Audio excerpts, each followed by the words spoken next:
एक मुलाकात ऐसी शख्सियतों के साथ जिन्होंने दिया है अपने जीवन को एक नया मुकाम। रूबरू कराएंगे ऐसी कुछ हस्तियों के साथ एक खास शख्सियत के साथ मुलाकात जयदेव पटेल के साथ नंबर 1 इंडिया न्यूज पर।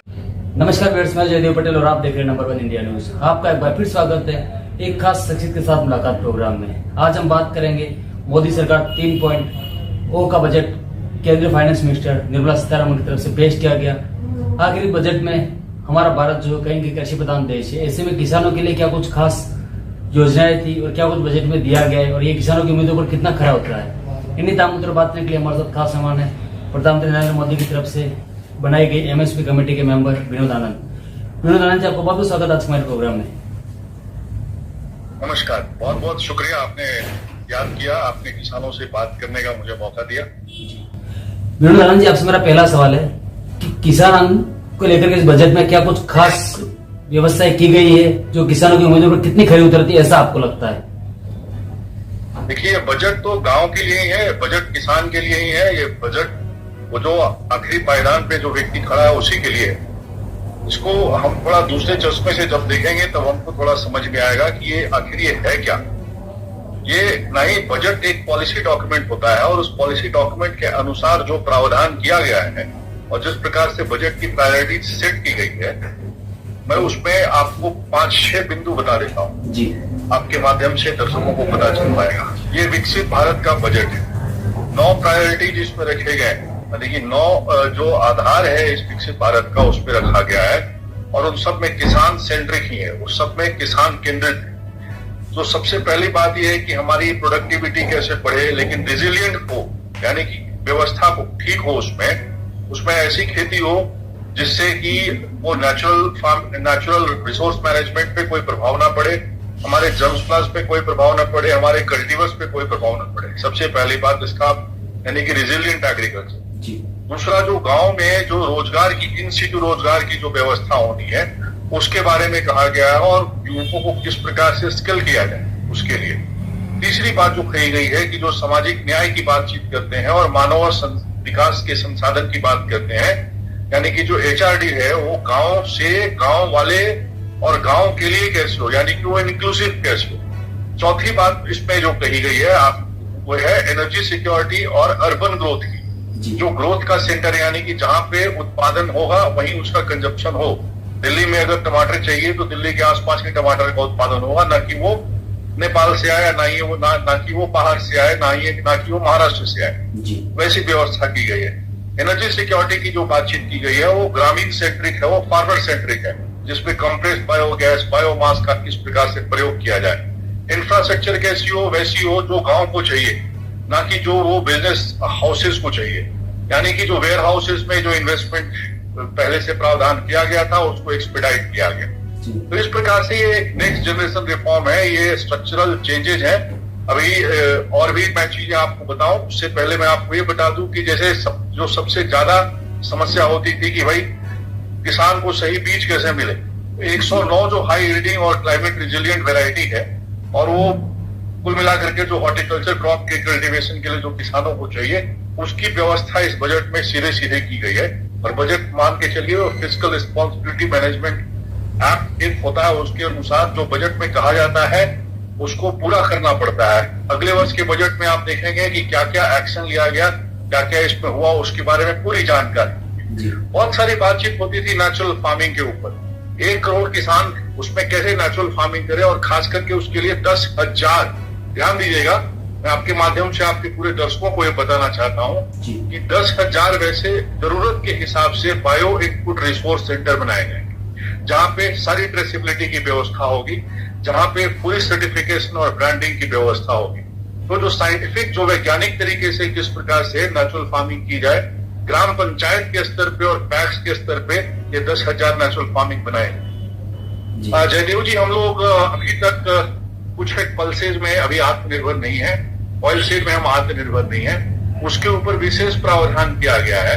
जो पहले बातचीत की गई थी इंटरिम बजट में, जो भी उसकी स्ट्रैटेजी थी उसको हूबहू उसको रखा गया है और जो उसका उत्पादन, स्टोरेज और मार्केटिंग की जो बातचीत करनी थी, जैसे कि आपने देखा नाफेड का पोर्टल है, किसानों को सीधा सीधा उनसे वो खरीदारी कर सकते हैं। 100% जो दाल के उत्पादकों की उनकी खरीदारी की जाएगी, उसकी व्यवस्था की गई है। जो वेजिटेबल प्रोडक्शन खास करके है, जिसके लिए बहुत हल्ला हंगामा होता है और कई इन्फ्लेशन के उसमें बास्केट में, जैसे मान के चलिए टमाटर, आलू और प्याज का लगभग 1.2% जो CPI का में उसका योगदान है, उसकी व्यवस्था ऐसी की गई है कि जहां पे प्रोडक्शन वही होगा जहां पे उसका कंजप्शन हो। तो जो कंजप्शन सेंटर के पास है वहीं पे वैसे क्लस्टर्स बनाए जाएंगे। आगे मैं आपको और बताना शुरू करूं, उस पे सबसे पहले ICT की व्यवस्था आप देख लीजिए। जो डिजिटल पब्लिक इंफ्रास्ट्रक्चर, यानी कि जो ये मोबाइल, इंटरनेट और इन सारी चीजों का फायदा किसान कैसे ले पाए, उसके लिए सारी व्यवस्था की गई है। खास करके जो खरीफ में आप जो डिजिटल पब्लिक सर्वे जो इंफ्रास्ट्रक्चर बनाना था, 400 जिलों में उसका सर्वे किया जाए। और एक किसान क्रेडिट कार्ड जो नए तरीके से इसमें जो उसकी लैंड रजिस्ट्री होगी, वो 6 करोड़ किसान जो वहां पे हैं जिनकी ऑलरेडी रजिस्ट्री की गई है, उनको समर्थ बेस्ड किसान क्रेडिट कार्ड दिया जाएगा। जो ऑलरेडी है किसान क्रेडिट कार्ड, उससे भी बढ़िया वाला। और वो 5 राज्य जहां पे उसकी ज्यादा आवश्यकता है उसका निर्धारण किया गया है। कहीं ना कहीं आपने जो बात कही कि प्राकृतिक खेती को कहीं ना बढ़ावा देने की सरकार की जो योजना है, इसको कहीं ना कहीं जो किसान है वो इसका विरोध कर रहे हैं। और उनका ये कहना है कि आप लोग अगर इसको बढ़ावा देंगे तो कहीं ना कहीं इसको लेकर NGO या फिर कंपनी आएगी और जो किसानों से पैसा लेगी और सिखाने के लिए कि गोबर से किस तरीके से काम लिया जा सकता है या किस तरीके से प्राकृतिक तरीके से खेती को किया जा सकता है, वो किसान ऑलरेडी पहले से कर रहे हैं। देखिए जयदेव जी, हमारे किसान को सब मालूम है। हमारा किसान बहुत बुद्धिमान है। हमारा किसान एक किसी भी सिविल सोसाइटी के कोई एक्टर से या प्राइवेट सेक्टर वाले उसको मूर्ख नहीं बना सकते। और इसीलिए वो अन्नदाता, इसलिए हमको भोजन करवा रहा है। और सिर्फ हमको ही भोजन नहीं करवा रहा है, वो 66 रुपए प्रति किलो में अब तक वो बासमती चावल भेजता रहता। अब पहली बार ऐसा हुआ है कि उसको $900 एक उसका प्राइस निर्धारित किया गया है। तो उसके लिए तो आप निश्चिंत रहिए। परंतु मैं आपको कुछ और बातें बताऊं। जहां से ज्यादा माइग्रेशन होता था, बिहार, झारखंड, पश्चिम बंगाल, उड़ीसा और आंध्र प्रदेश का रायलसीमा का जो एक रीजन रहा था, उसके लिए ना इस बार एक विशेष व्यवस्था की गई है। और आपको मैं बड़ा खुशी हो रही है जान करके, आपको बता करके, ईस्टर्न रीजन का कैश इसकी बातचीत की गई है। उसमें जो इन सिटू एम्प्लॉयमेंट क्रिएट होगा, यानी कि जहां जो है वही एम्प्लॉयमेंट क्रिएट होगा, इसके लिए पूरी व्यवस्था की गई है। और देखिए क्या है कि विकास भी विरासत भी, मैं बार बार कहता हूं, कृषि सिर्फ बीज बोना और काटना और बाजार में लेके जाना नहीं है, पूरी विरासत है, पूरा कल्चर है। और इसके लिए जैसे गया जहां से मैं आता हूं, उस वहां पे एक कॉरिडोर बनाया जा रहा है जो विष्णुपद का कॉरिडोर है। इन सबका जो रियल एस्टेट का जो बेनिफिट होगा वो गांव को ही होगा जहां पे इन्वेस्टमेंट पहले हो रहा है। तो ये अपने आप में जो, जैसे मान के चलिए आंध्र प्रदेश में लोग कई बातें कह रहे थे कि ये सरकार से निकल जाएंगे, इनको विशेष दर्जा चाहिए वगैरह वगैरह वगैरह। तो जो मल्टीलैटरल डेवलपमेंट एजेंसी है उनके माध्यम से 15,000 करोड़ रुपए की व्यवस्था रायलसीमा रीजन के लिए, प्रकाशम के लिए, नॉर्थ कोस्टल आंध्रा जो अभी मैं आपको बता रहा था जहां श्रिम्प की खेती होती है, इन चीजों के लिए वहां पे व्यवस्था की गई है। पूर्वोत्तर के राज्य में खास करके जयदेव जी, जो नॉर्थ ईस्टर्न रीजन है, वहां पे 100 नए ब्रांच बनाए जाएंगे पेमेंट बैंक वाले, यानी कि post payment, India post payment bank वाले। देखिए क्या है कि आप एक वित्तीय समावेशन सबका बड़ा आवश्यक है। सिर्फ उसका कार्ड खुलवा देना और वो तमाम चीजें वहां तक हम सीमित नहीं है। तो जो क्रेडिट की व्यवस्था करनी है, नॉर्थ ईस्ट रीजन में बहुत अच्छे फल फूल होते हैं। और वो लगभग किस प्रकार से उनकी व्यवस्था की जाए, वो बाहर से कैसे जुड़े। इसके साथ साथ में क्या है ना कि जो गांव में और जो छोटे शहरों में जो MSME यूनिट है, मान के चलिए जो माइक्रो इंडस्ट्रीज है, जो स्मॉल इंडस्ट्री है ना, उनके लिए भी विशेष व्यवस्था का प्रावधान इस बजट में किया गया है। 50 से ज्यादा जो मल्टी प्रोडक्ट हैं, उनके फूड इरिडेशन के यूनिट्स बनाए जाएंगे, यानी कि जो खराब होता है, जो हमारा एक जो सब कुछ जो सड़ जाता है, उसकी व्यवस्था की जा रही है। 100 से भी ज्यादा फूड क्वालिटी और सेफ्टी टेस्टिंग लैब बनाएगा जो NABL एक्रेडिटेड होगा। ये बड़ा आमूलचूल परिवर्तन होने वाला है जयदेव जी इस वित्तीय वर्ष में, मैं आपको बता दूं। और इस सबका जो फायदा होगा वो सारा स्टॉक मार्केट और सारी कंपनियों को होगा। इतनी रोबस्ट डिमांड होगी रूरल एरिया में इन सारे विकास के जो नए आयाम खींचे जा रहे हैं। उसके बाद जो पब्लिक प्राइवेट पार्टनरशिप में जो कॉमर्स एक्सपोर्ट हब जो बनाया जाना है, सिटीज को ग्रोथ हब बनाया जाना, छोटे छोटे शहरों के पास जो ऐसे 200 शहर जो छोटे हैं वहां पे उनको ग्रोथ हब बनाया जा रहा है, ना कि सिर्फ बम्बई, दिल्ली और तमाम जो बड़े बड़े सिटीज हैं उनके ऊपर ध्यान दिखा जा रहा है जी। और जयदेव जी, मैं आपके माध्यम से जो खास करके मेरे बिहार के जो हमारे और पूरे देश के जो लोग हैं उनको मैं बताना चाहता हूँ, हमेशा से नेपाल में बरसात होती थी और बिहार डूबता था और लोग माइग्रेट करते थे और वहां की जो रेटिंग एजेंसी जो जैसे मान के चलिए फिच से लेकर कई रेटिंग एजेंसियां हैं, अगर बिहार मान के चलिए प्राइवेट सेक्टर से या फिर किसी मल्टीलैटरल एजेंसी से पैसा मांगता भी है, लेता भी है किसी गवर्नमेंट एक्सीलरेटेड प्रोग्राम के तहत, तो बड़े हाई इंटरेस्ट पे उनको पैसा मिलता था, रिस्क बहुत ज्यादा था। इन सारी बातों का ध्यान रख करके बिहार का कभी विकास संभव नहीं था, क्योंकि आधा बिहार तो डूब ही जाता है नेपाल के बरसात होने के बाद से, और पूर्व की सरकारों ने इस पर बिल्कुल भी ध्यान नहीं दिया। तो इसका सीधा सीधा व्यवस्था किया गया है, 11,500 करोड़ रुपए की व्यवस्था की गई है और इससे एक्सेलरेटेड इंटीग्रेशन बेनिफिट प्रोग्राम के तहत बिहार जो बाढ़ से डूबता है उसके लिए हम कुछ करने जा रहे हैं। जी विनोद आनंद जी, अगर आपने जितनी योजनाएं बताई सारी योजनाएं अगर सही हैं, सब चीजें अगर किसानों के फेवर की है, तो किसान नेता जो राकेश टिकैत है तो उनका ये क्यों कहना है कि ये जो बजट है वो कागजी बजट है और कहीं कहीं निराशाजनक बजट है? जयदेव जी, कुछ लोग मत भ्रमित हैं, दुखी हैं, विकास उनको पचता नहीं है, वो हमेशा सब कुछ वेस्टर्न यूपी सेंट्रिक और पंजाब सेंट्रिक ही चाहते हैं और वो कुछ लोगों के लिए, कुछ विदेशी शक्तियों के लिए काम करने वाले लोग हैं। तो इनको प्रणाम है, इनको साधुवाद है, ये खुश रहें, मुस्कुराते रहें, हंसते रहें और आंदोलन जीवी लोग हैं, आंदोलन करते रहें। अब प्रजातंत्र में इनको बोलने का हक है, कहने का हक है।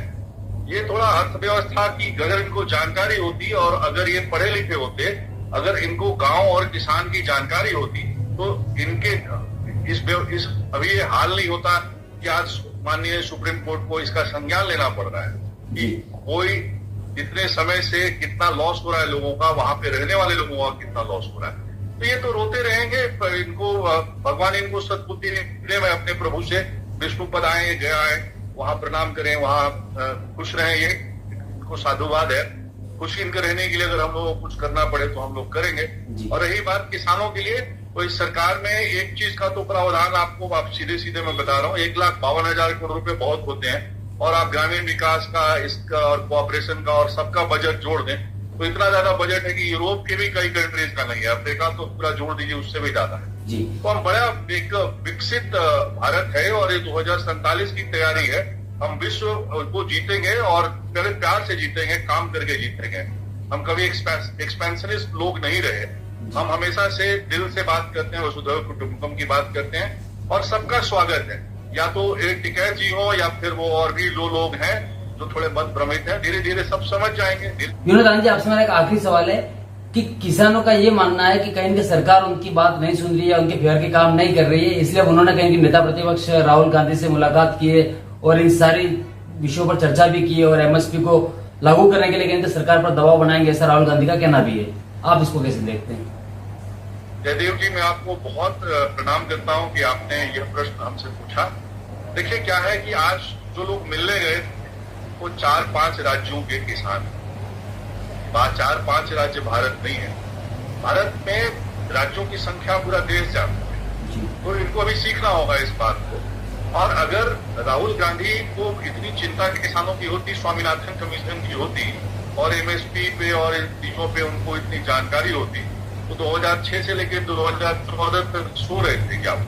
और बाकी उनके जो राज्य हैं वहां वो क्या कर रहे हैं? कांग्रेस शासित जो राज्य हैं, पंजाब भी तो मुख्य रूप से अभी भारतीय जनता पार्टी की वहां सरकार नहीं है वर्तमान में। और देखिए हमारी कमेटी एक न्यूट्रल कमेटी है, तो वो मैं उनके प्राइवेट बिल का इंतजार करूंगा, उनके जो एक आंकड़े हैं मैं उनका इंतजार करूंगा कि कहाँ से सरकार ने क्या गलती की है और हम लोगों से ऐसी क्या गलती हो गई जो इतने नाराज है। नाराज रहने दीजिए, पार्लियामेंट में जब चर्चा होगी तो हमारे तरफ से भी, हमारे किसानों की तरफ से भी बातचीत की जाएगी और जो किसान प्रेमी जो हमारे नेतागण हैं, किसान प्रेमी हमारे जो प्रधानमंत्री जी हैं और किसान प्रेमी जो हमारे सांसद लोग हैं, उनको जवाब सीधा देंगे, तरीके से देंगे, इम्पैक्टफुली देंगे। जी विनोद आनंद जी, आपने हमारे लिए समय निकाला, उसके लिए आपका बहुत बहुत धन्यवाद। बहुत बहुत धन्यवाद। जय हिंद, जय किसान, जय सहकार।